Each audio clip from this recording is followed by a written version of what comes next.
Hello everyone. Today we're going to be talking about the history of Israel and Palestine.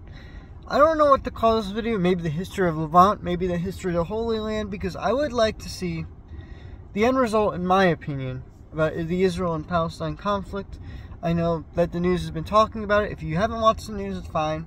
I mean, I figured the only people interested in watching a video of an American talking about Israel and Palestine would be to hear my result of what I would like to see. So what I would like to see is Israel and Palestine unite, kind of like Bosnia-Herzegovina. This Palestine or Israel doesn't really exist as a state, technically, but they're still in a federation like Bosnia-Herzegovina. That's what I kind of want. Anyway, that's besides the point. Despite my weird rant about Palestine and Israel, we're going to talk about the history of Palestine and Israel. So, they are both natives to the area, for the most part. About 20% of them are natives to the area. Both the Israelis and the Palestinians have been there for thousands of years. However, 80% of them, the Arabs that have moved there, especially in the Gaza Strip, most of them are ethnically Egyptians. They recently moved in. And the Israelis from Eastern Europe, they've been in Europe for like 1,000 years before they ended up in Israel. Now, that being said, I do think both states do have the right to exist. Because, again, you know, I feel like with Israel, right, their city, Jerusalem, shouldn't really exist. Geographically, anyway, it shouldn't really exist. If you look at the holy books of the Quran and whatever the Jewish people believe in, the Jewish Bible or whatever they call it, their Judaism. You look at their scriptures, right? I don't think the Arabs really have, or not the Arabs, the Muslims have much of a say on Jerusalem. Like you see the Quran, I don't think they talk about Jerusalem that much. Sure, there is something related to Jesus in the Quran, I guess, like similar to Jerusalem, but it doesn't really reference Jerusalem. But meanwhile, the Israelis, they really have that cultural connection with their book, their holy text. Jerusalem's like their main place of worship. It's like the pilgrimage that they happened every year. They would go back and forth between their home countries and Jerusalem or whatever. You see groups of people. It's like a pilgrimage site. It's not really a site that you settle down in, but now it is. So it's very different. Culturally speaking, it's always been tied to the Jews in the way of their scripture. And so in that sense, it shouldn't be teared down just because a bunch of Muslims want just to take over the city by themselves. I think a lot of these Muslims, I could be wrong, a lot of Muslims, not all of them, but some of them, especially Hamas, clearly don't like the idea that Jerusalem is tied to the Jews. They don't like the fact that it's tied to Israel. They believe that Jerusalem belongs to the Palestinians. I just don't believe that, because in my opinion, I don't see their holy texts like talking about having pilgrims in Jerusalem, right? The Jews have always talked about how great the Holy Land is and all this stuff, right? You don't really see that in Arab texts. I think it's been a recent invention ever since 1947 when they started fighting a war with Israel. That it's been an issue. This war is a pretty bad thing. Like I don't like wars at all. And the fact that there is a war with Israel and Palestine is just sad. It's just freaking sad, because can we all get along? I wish we could all just get along. And I know that war is basically the rule when there's two groups of people that really disagree with each other on religion or any beliefs. It's more than the rule than the exception. I haven't really seen a lot of societies that get along religiously, that much. You see the Protestants and the Catholics, yeah, they disagree with the Pope's authority, and the rules of the Catholic Church, but for the most part, they're not at war anymore. They sort of believe in the similar gods. Same thing with the Jews and the Muslims. I believe they believe in a similar God. They believe that some of the actions of God in both their texts are similar. They believe in the same names in their holy texts, but obviously those characters did some different stuff in those holy texts. So, again, it's a very different societies that these people are living in.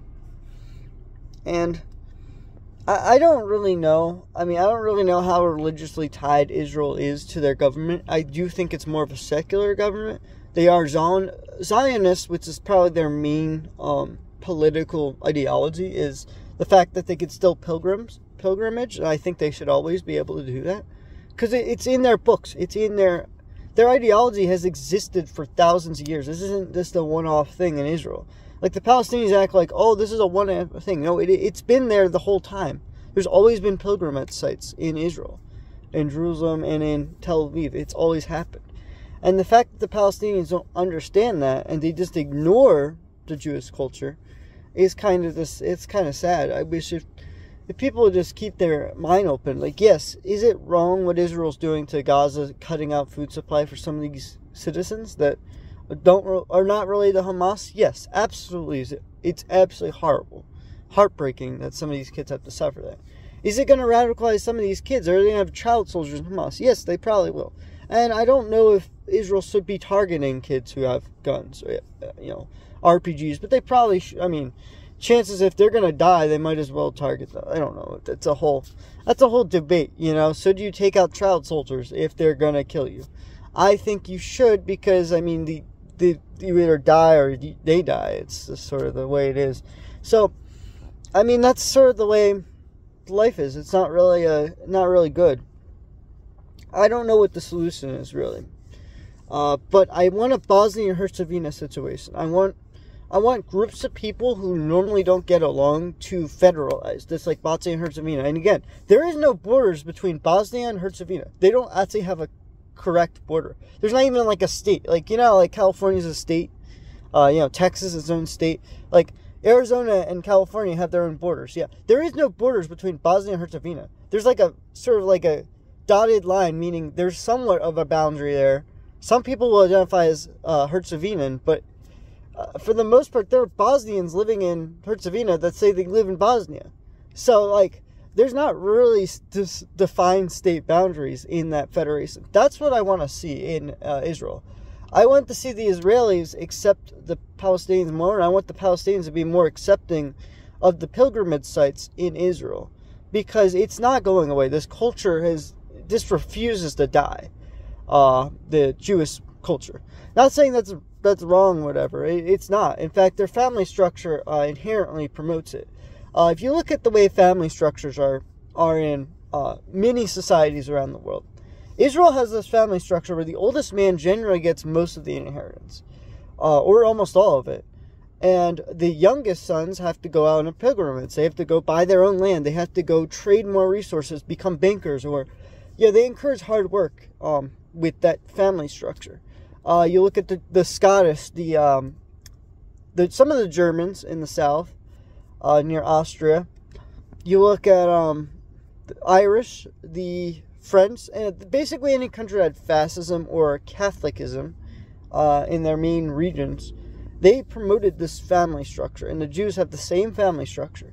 And they're very small little groups. Like, you look at a map, right? There's these little plots of Germany everywhere. On the south, and not towards the east, but like towards the western south area of Germany. Towards the middle of France, towards the middle of Italy, right? They encourage very authoritarian regimes, right, in their ways that their family structure is. It's called the authoritarian family structure for a reason. I don't think it's very authoritarian, actually. I think it's less authoritarian than the Chinese or Russian family structure. Now, what the Muslims have is a cousin clan structure. The Muslim communities, especially in Palestine, they believe that, like, you're in your family, you just marry your cousin or whatever. Kind of. You're kind of distantly related cousin, but there's not really welfare systems in the way that a Western country would have it. Or I don't know what you define as a Western country, but as a country with a lot of social networks like the United States or Canada, I could call those Western countries because they're actually in the West. New Zealand and Australia, I don't even know why they call them Western. They just have culturally they speak the same language, so I guess that's why they call them Western. But anyway, that's right? Is that our family structure is egalitarian. It's completely different from Israelis' family structure and Palestine's family structure. So our ideology is not even similar in terms of what Israel is going through in Palestine. Their family structure is completely different from the United States family structure. And so when you look at that, family structure, the English family structure, it's very, very different. It's when two parents, they move out and they start a household and they could divide up the inheritance however they want. In Spanish-speaking countries, the inheritance is divided up equally, and it actually encourages more authoritarian countries, surprisingly, with equalizing everything. It believes in hard work, but also believes in equality, and they sacrifice some of the hard work for equality. And it actually, what problem is, it's not, their like little plots are not as effective as a family plot, and then they sell it off to the big landowner or something, and it causes more political inequality. So actually, that's why Spanish countries have a harder time developing, is because of their family structure. But anyway, I shouldn't be talking about family structures. Get back to Israel and Palestine, right? What Hamas did was absolutely terrible, and what Israel is currently doing, I think they shouldn't be bombing that area. What they should be doing is they should not act like cowards. They should go in there and just go out and just find whoever was responsible, right? Don't take out anybody as weapons. I'm actually pro Second Amendment, right? I'm okay with people having guns as long as they're not going to use it. Although, how are you supposed to determine who's going to use it? I mean, if it's against the law to have guns, especially in Israel, I know it's against the law to have guns, then they're just going to take them out, sadly. But in my opinion, they should have the right to self-defend themselves, because I'm a Second Amendment guy. I believe that inherently, in order to have freedom, in order to preserve your rights and your freedoms, you must know how to protect yourself. And I believe the Palestinians have every right to protect themselves against the government that they believe is encroaching upon their culture. I believe in that. However, if I was Palestinian, to be honest with you, I wouldn't care about my culture. If they're making 20 times more money, I'm leaving, I'm learning Hebrew, and I'm going to marry a Jewish woman. Like, that's what I would do if I was a Palestinian. If I knew that there's another country out there that's 20 times richer than Palestine, or actually it's way more than that, it's probably 40 times richer, but the income's 20 times more than Palestine. If I can make 20 times more money and have 40 times more wealth in Israel, right? Because wealth and income's not the same thing. If I can get a lot more equity in my person, then why would I live in Palestine? There's no way to develop equity at all. Palestine, the human capital sucks in Palestine. The trade networks are not as strong in Palestine, especially in the Gaza Strip and West Bank. West Bank, the trade networks are at least somewhat there. At least Israel trades with the West Bank a little bit more, but they absolutely hate Hamas, so they don't trade with them. And it's actually starting to starve out some of the people. It's kind of sad. But, like, again, and people say that this is a cultural genocide. I should not be saying these words, but is it really? I mean, you could argue what happened to the Jews in Libya and Gaddafi and Egypt, and all the Jews in all the other countries are having the same problem as the Palestinians in Israel.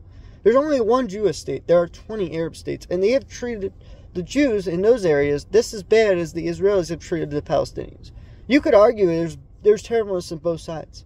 I have not seen a left-winger yet talk about the oppression that the Jews and the Christians have faced in Muslim neighborhoods. Nigeria, a perfect example of people not being tolerant and just killing people just because they believe in a slightly different God or a slightly different religion.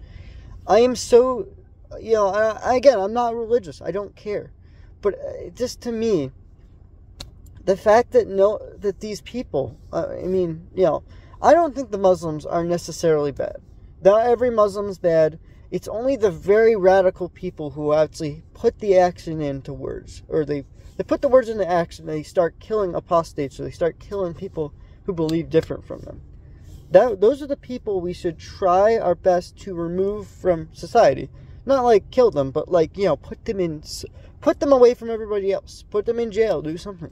That's the reason why jail exists in the first place, because these people are not safe people to hang around. They do not like you. They want to impose their rule on you.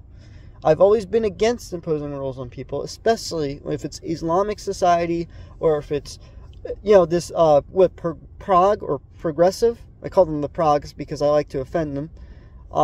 the Pragues are, you know, another great example. These authoritarian academics. Again, I read a lot of stuff from academia. This is something I'm reading from academia. He's criticizing academia in this book, but he is a college professor. I get most of my knowledge I get from college professors. But you know, despite that, right? I think that the authoritarianness of Muslim countries, and you see Israel, they're prospering. They have trade networks everywhere. They trade with their neighbors. Muslim society doesn't encourage trade. It doesn't encourage development, at least not in the modern sense. Yes, back in the past, like 800 years ago, yes, they encouraged. Their math was amazing. Their trade was amazing. But we're not living in that golden age of Islam anymore.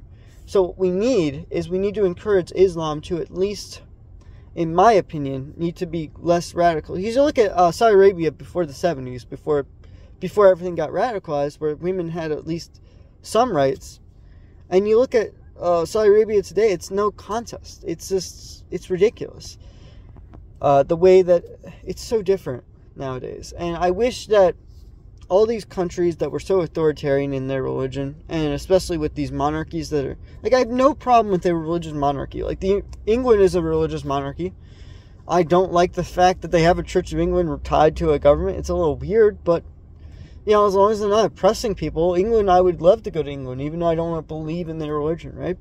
Same thing with Saudi Arabia. I would love to go to Saudi Arabia, but I feel like they would impose rules on me more than in England. I think if I was a woman and I went to Saudi Arabia and I didn't have a hijab, they could probably oppress me in some way, or just, you know, hurt me.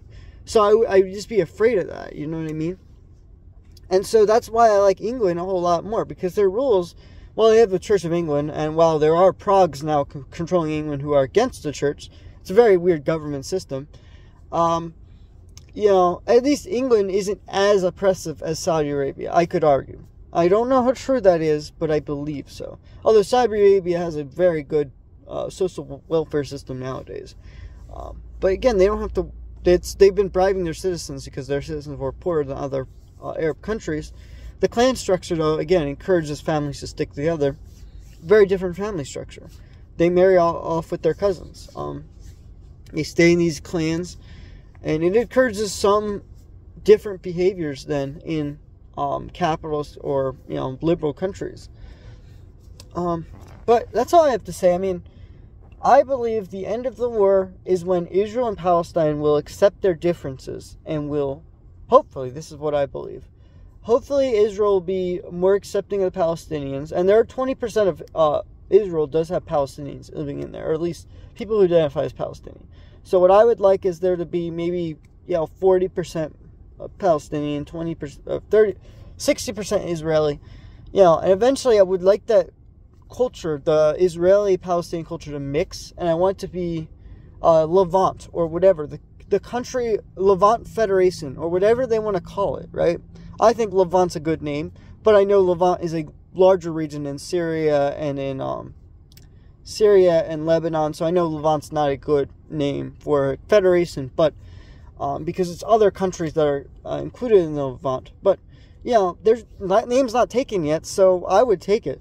Or Red Sea Land or something, you know, something cool. Red Land, I don't know, call it something cool. I think that maybe calling yourself Israeli is the problem, or maybe calling yourself Palestinian is the problem, when you could just get rid of that identity. Although, you know, again, like, I'm American. Would I want to get rid of the identity of American? I don't know, particularly. Nobody really has any pride in being American, I don't think, as much as Palestinian or Israeli. Unless you're, like, in the military or something. But, like, again, you know, the only people that have pride are people that have done something for their country. And I believe that if we could get away from, like, I have this communist sort of view where, you know, people that have pride in their work are kind of like selfish in a way. So in order to get rid of the self-worthiness of people, you have to get rid of the identity, like what communists believe. But what I believe, instead of like religion or whatever, I believe in nationality. In order to break down the national barriers, you must encourage trade. And I'm more of a capitalist, to be honest with you. I did completely disagree with Karl Marx on this, but I do have that one thing where identity, if you put it above your trade or you put above like things that matter, you could absolutely destroy society. You see what's happening, and that's what's happening in Israel and Palestine. They put their identities above love, or above love of each other's countries, and it's just sad. So what I think is we should try to erase, both their cultures. Although I did say that Zionism should always exist, because I don't see why not. I mean, if you have a book that says this land is very important to me, even though you haven't lived there in like a couple hundred years, and you're willing to fight for it, because that's how every piece of land was fought, is you fight for it and then you win. Is it necessarily the fairest system in the world? Probably not. But it's the system that we came up with for thousands of years of warfare. And I believe that's why Israel should exist, because they somehow socially have survived better than other countries because of their warfare. Anyway, I know this is a very controversial video. I believe in a Levant Federation, or whatever you want to call. We believe in uniting Palestine and Israel. As a ignorant American who just doesn't, I don't understand, the culture, the geographic cultures, or the cultures of the Middle East that well. I believe Israel is a secular state that believes in, tries to, hopefully, will preserve some Palestinian culture. They won't erase it completely. I disagree with the whole idea that Israel's necessarily a apartheid state, because I see so many Arab Israelis that are bus drivers, that are serving in the military, that really do like Israel. I see a lot of Palestinian Israelis that say they're Palestinian, live in Israel. It's kind of more complicated than saying it's apartheid. Apartheid, South Africa, everybody who was in that certain race was identified with that, but Israel, not really. It doesn't seem to be like, as long as you live in the borders of Israel, yes, they have this stupid system where if you move to East Jerusalem and West Bank, then Gaza, you have the lower citizenship or whatever, right? So if you move west, so highest is Israeli, then it's first degree Palestinian, which is in West Jerusalem, then it's West Bank, then Gaza Strip. And if you move, you can't move all the way from Gaza Strip to West Bank. It's kind of the stupidest system. So they should add more flexibility in it. They've created an artificial caste system, or artificial ranking system based on where you live. So in that sense, it also is supposedly where most of the terrorists are in Gaza, which is true. So that's the reason why they have it in place. But I think they should try to dismantle slowly, so they can get those people who believe those radical ideals to unradicalize them slowly over time. But Israel's tried everything. They just can't unradicalize people quick enough to get rid of the system. And so that's why the system's in place. People say it's apartheid. I don't really think so. I think it's self-preservation. Like I said before. I see so many people that say free Palestine, but they have no idea what that means. It means to get rid of, some of them, at least in the constitution of Hamas, says to get rid of Israel completely. Again, that's what the constitution of Hamas, don't quote, I'm literally quoting Hamas. I've read the constitution, at least the first few pages. Look at the pages. It says, we will get rid of the Israeli state. As long as Israel stops existing, Hamas's goal will be achieved. And guess what? They're going to still be angry once they achieve that goal, because that's all Muslim countries really achieve. Like, look at North Africa. My friends from, one of my friends is from Morocco, right? He says the people there don't treat each other the best.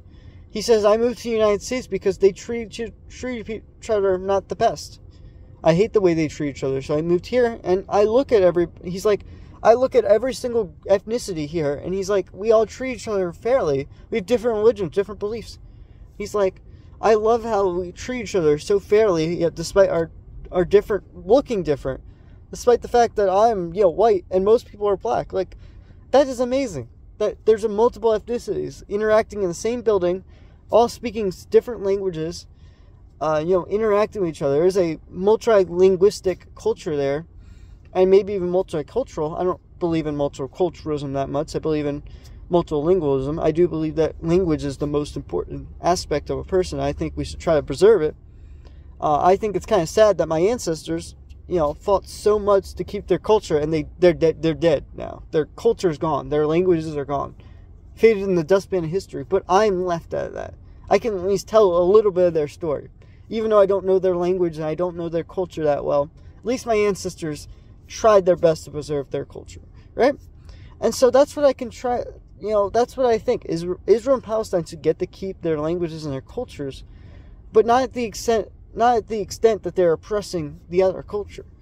I don't know what the solution is. I don't know what the future holds for Gaza Strip. I think in the next 10 years, Gaza Strip is going to be a very sad place. But I'm hoping that the Gaza Strip can reincorporate with the rest of Palestine, and eventually there'll be a federation, the Levant Federation, in Israel and Palestine. I want the people to believe they're Levantians. I don't want them to be, I don't want them to believe they're Israeli Jewish or Palestinian Arab anymore. I want a completely different revamp of society eventually. I still believe in the pilgrimages. I still believe there should be people that go to the Christians and the Jewish sites and the Muslim sites in Jerusalem. I want that to still exist.